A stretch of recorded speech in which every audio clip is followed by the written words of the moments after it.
Hi, and welcome to Photography Tuesday, a very special time of the week where I focus on one quick tip, you learn something new, and then go on with your day. Let's dive in. Today we're talking about the difference of shooting in RAW and shooting in JPEG, the two ways how your camera saves your photos. The way how I like to explain RAW and JPEG is think of a JPEG as an image, and that's it.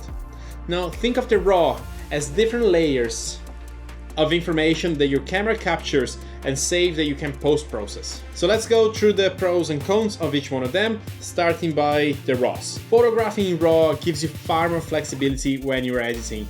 You can recover areas that are too dark or too bright, you can add your style to the photos, and you can even change drastically the white balance of a photo. The negative point is that the RAW is far heavier than a JPEG. Take for example my Canon EOS R6 Mark II, which is a 24 megapixel camera. Each RAW uses about 25 to 30 megabytes each photo, when a JPEG is about 8 to 11. But think about it, on a 64 gigabyte memory card, I can save nearly 2000 RAW photos. That's still a lot. Now a JPEG is ready to be shared, and he also uses far less storage than the RAW files. Now my main thing with RAW versus JPEG is that if you add a picture style to your camera, the RAW is not going to register that on the final image.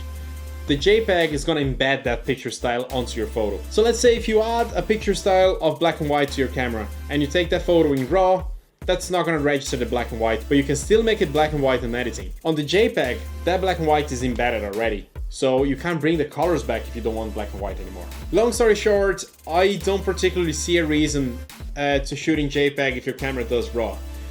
We paid a lot for our cameras, so use the best that it can offer. The only thing the JPEG offers is that it uses less storage, but its storage is one of the cheapest things nowadays. When I started shooting, I used to shoot in RAW and JPEG just to be safe, you know, I have a backup as a large JPEG. But the first thing that I would do when I get home was just delete all the JPEGs, keep just the RAWs.